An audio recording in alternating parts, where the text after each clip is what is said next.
Good morning students. Last time मैंने आपको stimulated absorption, stimulated emission और स्पॉन्टेनियस एमिशन के बारे में बताया था, जिसको सबसे पहले आइंस्टाइन ने स्टडी किया। और अब हमने नेक्स्ट जो करना है, जो इसी से रिलेटेड ही है टॉपिक, वो है आइंस्टाइन कोफिशिएंट्स। एग्ज़ाम में जो क्वेश्चन आता है वो आता है कि आइंस्टाइन कोफिशिएंट्स डिफ़ाइन करो और उनमें रिलेशन ड्राइव करो। तो उसको डिफ़ाइन करने के लिए हम इसमें इस टॉपिक में उनको डिफ़ाइन भी करेंगे और उनमें रिलेशन भी ड्राइव करेंगे। There are 3 Einstein coefficients. First, B12 Einstein coefficient for stimulated absorption. Einstein coefficient for stimulated absorption 1-2 से क्लियर है आपको। 1-2 लेवल है। 1 means lower level, 2 means higher level. 1 से 2 में जाता है इलेक्ट्रॉन जब वो एनर्जी एब्जॉर्ब करता है। तो स्टिमुलेटेड एब्जॉर्प्शन में 1 से 2 में एटम चला जाता है। दूसरा है A21 Einstein coefficients for spontaneous emission. और तीसरा है B21 Einstein coefficient for stimulated emission. अब ये इनको डिफ़ाइन करना है, इन कोफिशिएंट्स को, और इनमें रिलेशन ड्राइव करना है।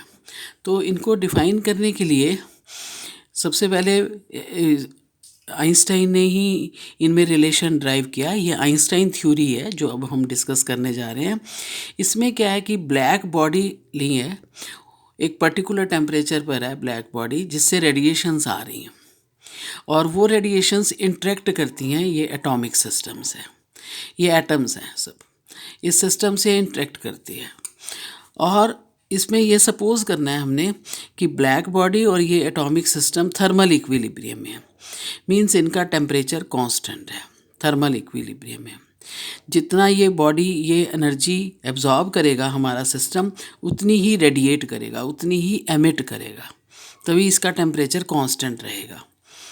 तो ब्लैक बॉडी से रेडिएशंस आ रही हैं और ये एब्जॉर्ब करेगा सिस्टम। क्यों एब्जॉर्ब करेगा? एटम लोअर लेवल से हायर लेवल में जाएंगे।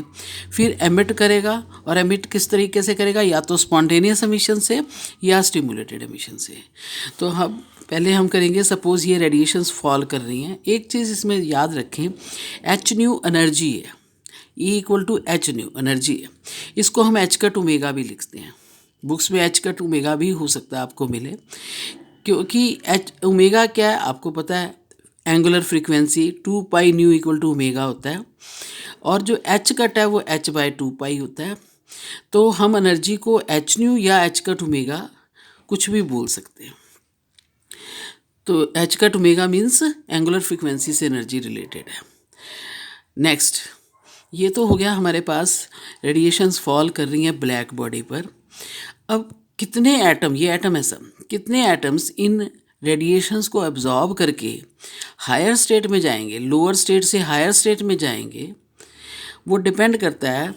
नंबर 1, ये जो रेडिएशंस फॉल कर रही हैं वो उनकी एनर्जी डेंसिटी क्या है, कितना एनर्जी डेंसिटी मीन्स एनर्जी पर यूनिट वॉल्यूम। एनर्जी डेंसिटी का मतलब है एनर्जी पर यूनिट वॉल्यूम, मीन्स कितनी एनर्जी फॉल कर रही है, कितने फोटोन्स फॉल कर रहे हैं यूनिट वॉल्यूम में। तो एक तो एनर्जी डेंसिटी पर डिपेंड करता है।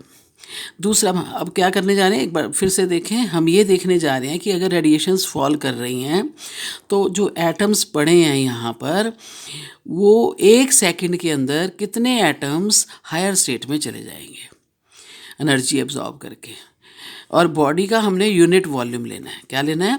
Unit volume. तो ट्रांजिशन रेट समझ गए ना, 1 सेकंड में कितने एटम्स ट्रांजिशन हुआ है, कितने एटम्स का इस स्टेट से इस स्टेट में। फॉर स्टिमुलेटेड एब्जॉर्प्शन पर यूनिट वॉल्यूम, इसका बॉडी का हमने यूनिट वॉल्यूम लेना है कि यूनिट वॉल्यूम के अंदर जो एटम्स हैं वो 1 सेकंड में कितने लोअर स्टेट से अपर स्टेट में जाएंगे। और उनका जो नंबर लोअर से अपर जाएगा, उनका नंबर डिपेंड करता है, नंबर 1, ये जो एनर्जी, ये जो रेडिएशंस फॉल कर रही हैं इनकी एनर्जी डेंसिटी पर भी, यूनिट वॉल्यूम में, यूनिट वॉल्यूम पर कितनी एनर्जी फॉल कर रही है। नंबर 2, N1 है भी लोअर स्टेट जो है यहाँ पर, इस स्टेट में कितने एटम्स हैं। अगर बहुत सारे इसमें एटम्स होंगे तो ज़्यादा जाएंगे, कम हैं तो कम जाएंगे। तीसरा इसके प्रोपोर्शनल हो गया। तीसरा है B12 से। B12 क्या है? प्रोबेबिलिटी है, नीचे से ऊपर जाने की ट्रांजिशन प्रोबेबिलिटी, यहाँ से यहाँ जाने की, इससे इस लेवल से इस लेवल में जाने की क्या है? ट्रांजिशन प्रोबेबिलिटी है पर यूनिट टाइम। तो ये है transition probability per unit time for an atom to go from level 1 to level 2।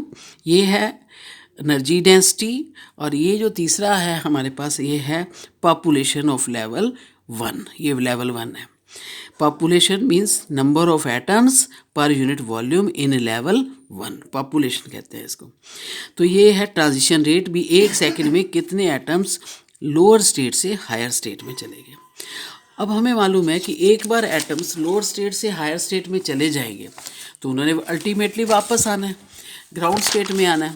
तो ग्राउंड स्टेट में 2 तरीके से आएंगे, स्पॉन्टेनियस एमिशन से और स्टिमुलेटेड एमिशन से। अब हमारे पास क्या है कि स्पॉन्टेनियस एमिशन के लिए तो हमें पता है भी क्या होगा, ऊपर जितने एटम ऊपर चले गए, N2 means number of atoms in the excited state, जो चले गए, जितने ज़्यादा जाएंगे, जितने ऊपर ज़्यादा होंगे एटम्स, उतने क्या होंगे? डी एक्साइट होंगे। उतनी प्रोबेबिलिटी है कि स्पॉन्टेनियस एमिशन से डी एक्साइट होंगे। दूसरा है A21, ऊपर से नीचे आने की प्रोबेबिलिटी। तो अब ये 2 फैक्टर्स पर डिपेंड करेगा कि कितने एटम्स 1 सेकंड के अंदर, ट्रांजिशन रेट याद रख लेना भी, 1 सेकंड में कितने एटम्स ऊपर से नीचे आएंगे स्पॉन्टेनियस एमिशन के थ्रू। वो नंबर डिपेंड करेगा ऊपर हैं कितने एटम्स और ऊपर से नीचे आने की स्पॉन्टेनियस एमिशन से क्या प्रोबेबिलिटी है। तो ये R21 मीन्स 2 लेवल से ऊपर से नीचे आना, ये ट्रांजिशन रेट आ गया। और SB का मतलब स्पॉन्टेनियस एमिशन से।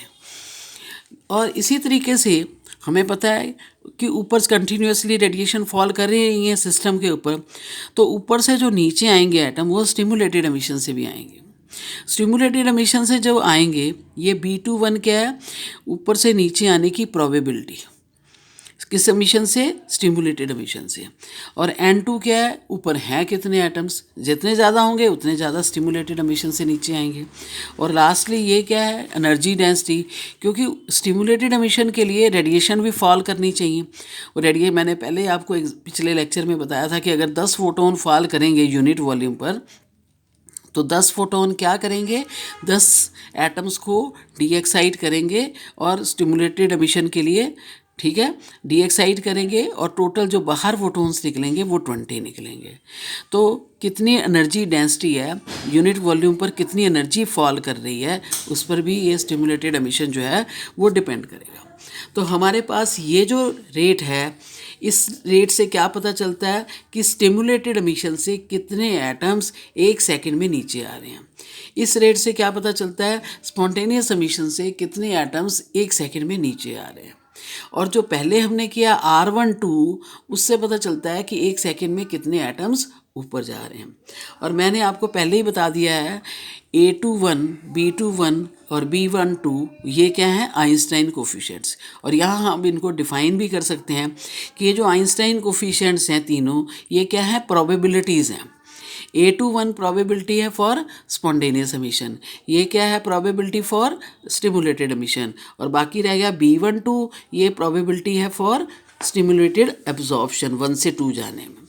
तो ये डेफिनेशन होगी कि A12, B12, A21, B21 are the Einstein coefficients and they represent transition probabilities per unit time for spontaneous emission, stimulated emission and stimulated absorption. और मैंने शुरू में आपको बताया था हमारा सिस्टम इक्विलिब्रियम में है। तो जितने, इसका मतलब है कि जितने एटम्स एनर्जी एब्जॉर्ब करेंगे 1 सेकंड में, कितने एटम्स एब्जॉर्ब कर रहे हैं? R12। कितने एटम्स एनर्जी एब्जॉर्ब कर रहे हैं? R12। 1 सेकंड में कितने एटम्स नीचे से ऊपर जा रहे हैं? ये ट्रांजिशन रेट है R12। और कितने नीचे आ रहे हैं, ये स्पॉन्टेनियस एमिशन से भी आ रहे हैं और स्टिमुलेटेड एमिशन से भी आ रहे हैं।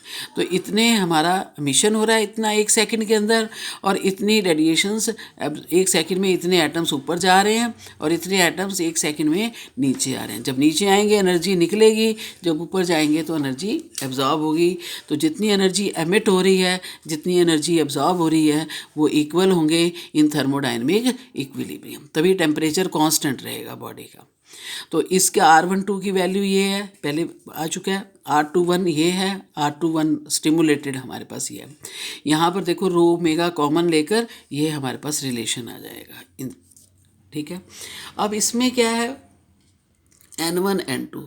N1 क्या है, number of atoms in the number of atoms per unit volume in the lower state in level 1, और ये N2 क्या है, number of atoms in the higher state level 2 में।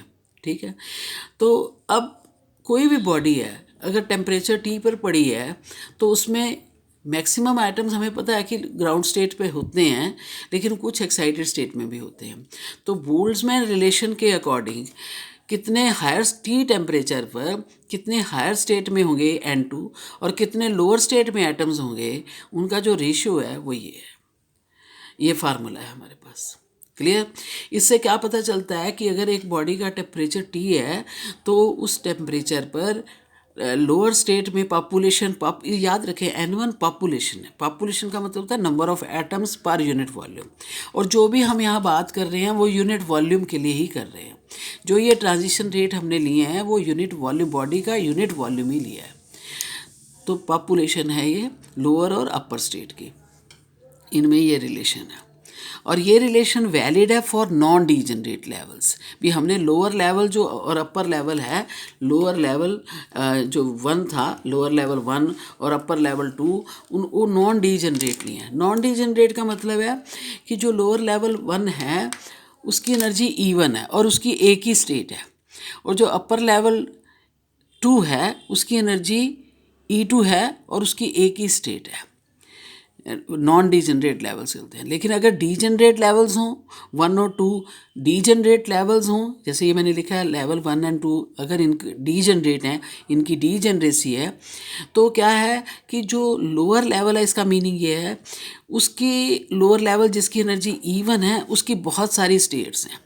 जो अपर लेवल है जिसकी एनर्जी E2 है उसकी बहुत सारी स्टेट्स हैं। तो डीजनरेसी का मतलब होता है number of states having same energy value, number of states having same energy value. तो अगर क्लियर है, लोअर हमारे पास जो लेवल है उसकी स्टेट्स ज़्यादा होंगी तो उसमें एटम्स के रहने की नंबर जो होगा उसका नंबर भी ज़्यादा आएगा, और अगर ऊपर वाली स्टेट की, ऊपर वाले लेवल की स्टेट्स ज़्यादा होंगी तो ऊपर नंबर ज़्यादा होगा। तो अगर ये तो इक्वेशन है, अगर दोनों ये जो मैंने लिखी है इसमें क्या है बोलो कि अगर लोअर लेवल उसकी डीजनरेसी 1 है, क्लियर मीन्स एक एनर्जी का एक ही लेवल है, एक ही स्टेट है, और अपर लेवल जो है E2 एनर्जी की एक ही स्टेट है, ये तो रिलेशन तब है। लेकिन अगर एक स्टेट से ज़्यादा स्टेट्स हैं तो हमारे पास ये रिलेशन है। G1 G2 ये हमारे को स्टैटिस्टिकल वेट है, मतलब इससे ही पता चलता है कि लोअर लेवल और अपर लेवल की डीजनरेसी है और उनमें उनके एक से ज़्यादा स्टेट्स हैं, उस लेवल की एक से, उस एनर्जी की एक से ज़्यादा स्टेट्स हैं, ये पता चलता है। तो हाँ, अगर एक ही स्टेट है उस एनर्जी की तो G1 G2 1 हो जाएंगे। यहाँ पर देखिए 1 हो गए तो ये रिलेशन बन जाएगा। तो this equation is for non degenerate levels, और जो ये इक्वेशन है ये डीजनरेट लेवल्स के लिए है। क्लियर? इसके बाद हम क्या करेंगे, N1 N2 की ये वैल्यू, अगर नॉन डीजनरेट लेवल्स है तो N1 N2 की ये वैल्यू इसमें पुट कर देंगे। तो हमारे पास जो नया रिलेशन, क्लियर हो गया, ये वैल्यू N1 N2 की इसमें पुट करेंगे तो जो नया रिलेशन आएगा वो हमारे पास ये आएगा। क्लियर? हमने वैल्यू पुट कर दी N1 N2 की, इसे सिंप्लीफाई किया तो ये रिलेशन है। अब क्या है हमारे पास, ये रिलेशन आ गए हमारे पास। अब प्लैंक्स के अकॉर्डिंग जो प्लैंक्स के अकॉर्डिंग ये एनर्जी डेंसिटी का रिलेशन है। क्या है? एनर्जी डेंसिटी, कि अगर ब्लैक बॉडी जो है अगर वो T टेम्परेचर पर पड़ी है तो उससे जो रेडिएशंस निकल रही हैं, यूनिट वॉल्यूम पर कितनी रेडिएशंस फॉल कर रही हैं, ये फार्मूला है उसके लिए। तो प्लैंक्स के अकॉर्डिंग एनर्जी डेंसिटी का जो फार्मूला होगा वो हमारे पास ये है। This formula is in accordance with the planks law, ये है। तो ये एनर्जी डेंसिटी है प्लैंक्स लॉ के अकॉर्डिंग, और ये एनर्जी डेंसिटी का फार्मूला हमारे पास आया है आइंस्टाइन के अकॉर्डिंग। अब देखो दोनों एनर्जी डेंसिटीज़ हैं, दोनों को कंपेयर करेंगे अगर इन दोनों को, तो आप ये देख ही रहे हैं कि इन दोनों को ये तो सेम है, ये टर्म तो दोनों में सेम है। और जो ये टर्म है A21/B21 उसको हम इसके बराबर मैंने लिखा है, और ये जो टर्म है इन दोनों को इक्वल ले लिया है। ये देखें, अब इन दोनों को कंपेयर किया, ये टर्म इसमें भी है, इसको मैंने लिख दिया इसके बराबर, बाकी इसमें तो कुछ नहीं है, तो इसको मैंने आपस में इक्वल ले लिया। ये देखें A21/B21 इक्वल टू H का ओमेगा क्यूब, इसको इसके बराबर लिख दिया। व्हेन B12 ये दोनों आपस में बराबर हैं। ये B12 क्या है? ये क्या है? आइंस्टाइन कोफिशिएंट फॉर 1 से 2 में जाना है, Einstein coefficient for stimulated absorption. और B21 क्या है? Einstein coefficient for spontaneous emission, Einstein coefficient for stimulated emission. 2 से 1 में जाना है, 2 से ऊपर से नीचे आना। तो ये दोनों, ये एब्जॉर्प्शन के लिए है और ये एमिशन के लिए है। ठीक है, हमने ये प्रोबेबिलिटीज़ हैं, ये क्या हैं? प्रोबेबिलिटीज़। तो ये आपके पास दो रिलेशन हो गए, एक ये 5 और ये 6, और दिख रहा है 3 आइंस्टाइन कोफिशिएंट्स हैं, B12, B21, A21। आपस में देखो ये कनेक्टेड है, ये तीनों रिलेशंस आपस में कनेक्टेड हैं। तो अगर एग्ज़ाम में आता है कि उनमें क्या कनेक्शन है, कैसे रिलेटेड हैं, तो ये तीनों में रिलेशन है। तो A21, B21 and B12 are interrelated. Clear हो गया? अब इसी से हम कंक्लूड करेंगे, हमें पता है स्टिमुलेटेड एब्जॉर्प्शन के लिए जो ट्रांजिशन रेट का ये फार्मूला मैंने लिखा था, और स्टिमुलेटेड एमिशन के लिए ये फार्मूला था, ये लिखा है पहले आपने, दोनों आपको पता है। अब इसमें क्या है, रो ओमेगा तो सेम है, और आइंस्टाइन ने इन दोनों को भी इक्वल लिया। इसका मतलब कितने एटम्स, ये N1 है number of atoms in the lower state, और ये एटम्स हैं number of atoms in the higher state. तो ये सेम है, ये भी सेम है। इसका मतलब स्टिमुलेटेड एब्जॉर्प्शन से कितने एटम ऊपर जाएंगे वो N1 पर डिपेंड करेगा, और स्टिमुलेटेड एमिशन से कितने एटम नीचे आएंगे वो N2 पर डिपेंड करेगा। तो ये हमारे पास आ गया। नेक्स्ट है when N1 greater than N2। यहाँ से क्लियर है, यहाँ से आपने अभी जो देखा है आपको क्लियर हो गया कि N1 अगर ग्रेटर देन N2 है, N1 ग्रेटर देन N2, ये केस ले लेते हैं तो क्लियर है, ये तो सेम है। N1 greater than N2 clear, R12 greater than R21, ये ठीक है। मीन्स ये क्या है, R12 1 सेकेंड में कितना एब्जॉर्प्शन हो रहा है, कितने एटम ऊपर जा रहे हैं, जितने ऊपर जा रहे हैं इसका मतलब उतना एब्जॉर्प्शन हो रहा है। तो ये इससे ज़्यादा है, एमिशन से ज़्यादा है। ठीक है, एब्जॉर्प्शन एमिशन से ज़्यादा है। तो जो हमारे पास डेंसिटी है रेडिएशन की, जब एब्जॉर्प्शन ज़्यादा हो रहा है, ज़्यादा रेडिएशन एब्जॉर्ब हो रही हैं, निकल कम रही हैं, तो डेंसिटी क्या हो जाएगी, डिक्रीज़ हो जाएगी। इसको कहते हैं एटीन्यूएशन। तो एटीन्यूएशन होगा, मीन्स हमें लेकिन लेज़र में तो डेंसिटी इंक्रीज़ होनी चाहिए, जो रेडिएशंस हैं उनकी इंटेंसिटी बढ़नी चाहिए। तो ये अगर है हमारे पास इस तरह का सिस्टम है जिसमें ग्राउंड स्टेट में हायर स्टेट से ज़्यादा एटम होंगे जो कि नॉर्मली होते हैं, तो उस केस में क्या होगी, इंटेंसिटी रेडिएशंस की कम हो जाएगी। लेकिन अगर बाई चांस उल्टा हो जाए, किसी तरीके से हम उल्टा कर दें कि N2 को N1 से बढ़ा दें, तो क्लियर है क्या होगा, ये R21 ज़्यादा हो जाएगा, स्टिमुलेटेड एमिशन ज़्यादा हो जाएगा, एब्जॉर्प्शन कम हो रहा है और एमिशन ज़्यादा हो जाएगा, तो इंक्रीज़ हो जाएगी डेंसिटी और एम्प्लीफिकेशन हो जाएगी। तो इस प्रोसेस को एम्प्लीफिकेशन बोलते हैं, और जो कि लेज़र के लिए बहुत ज़रूरी है। अब N2 मीन्स हायर स्टेट में एटम ज़्यादा हों लोअर स्टेट से, हैं, जो कि होता नहीं है, लेकिन हमें करने पड़ेंगे। इसका मतलब लेज़र के लिए कंडीशन है कि हमें अगर लेज़र में एम्पलीफाइड बीम मिलती है तो हमें कंडीशन मिल गई आइंस्टाइन के रिलेशंस जो थे इनसे कि हायर स्टेट में लोअर स्टेट से ज़्यादा एटम्स होने चाहिए, और अगर पॉपुलेशन हायर स्टेट में लोअर स्टेट से ज़्यादा होनी चाहिए। तो इसको बोलते हैं पॉपुलेशन इन्वर्शन। क्या बोलते हैं? Population inversion. जिस सिचुएशन में जिस सिस्टम के अंदर number of atoms in the higher state is greater than the number of atom in the lower state, that उस सिस्टम में जब वो सिचुएशन आ जाएगी तो उसे बोलते हैं पॉपुलेशन इन्वर्शन। बताओ क्लियर? नेक्स्ट और लास्ट जो इसमें से हमने डिस्कस करना है, ये आपने देखा A21/B21। एच कट तो सिंपल सा है, h/2 कांस्टेंट है, पाई भी कांस्टेंट है, C भी कांस्टेंट है। तो इसका मतलब A21/B21 proportional to omega cube. और अगर ओमेगा की वैल्यू ज़्यादा, क्योंकि ये रिलेशन अभी तक मैंने यूज़ नहीं किया था, अब कर रहे हैं। अगर ओमेगा की वैल्यू ज़्यादा होगी, मीन्स जो रेडिएशंस हैं ज़्यादा फ्रीक्वेंसी की होंगी, तो अगर ये ज़्यादा है तो क्लियर है ये वैल्यू ज़्यादा होगी, ये कम होगी। अब ये क्या है? Spontaneous emission. ये क्या है? स्टिमुलेटेड एमिशन के लिए प्रोबेबिलिटी। ये स्पॉन्टेनियस एमिशन की प्रोबेबिलिटी है और ये स्टिमुलेटेड एमिशन की प्रोबेबिलिटी है। अगर ये ज़्यादा है तो ये ज़्यादा होगा, मीन्स स्पॉन्टेनियस एमिशन की प्रोबेबिलिटी ज़्यादा होगी। अगर वो ज़्यादा होगी तो क्लियर है स्पॉन्टेनियस एमिशन डोमिनेटिंग होगा, ठीक है, स्टिमुलेटेड एमिशन कम होगा। तो जो कि लेज़र में तो हमें नहीं चाहिए, ये रिक्वायरमेंट नहीं है लेज़र की, उसके लिए तो स्टिमुलेटेड एमिशन डोमिनेटिंग होना चाहिए।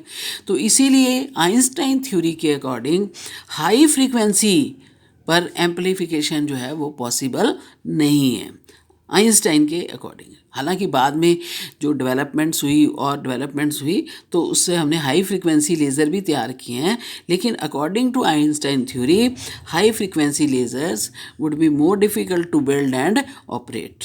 तो ये रिलेशंस थे और इनसे हमने डिराइव कर ली। ये बताया आपको कि ये इंटर रिलेटेड है। नंबर 2 क्या बताया इसमें कि अगर हमारे पास हम चाहते हैं कि इंटेंसिटी इंक्रीज़ हो रेडिएशंस की जो कि लेज़र के अंदर होनी चाहिए, तो हमें क्या करना पड़ेगा?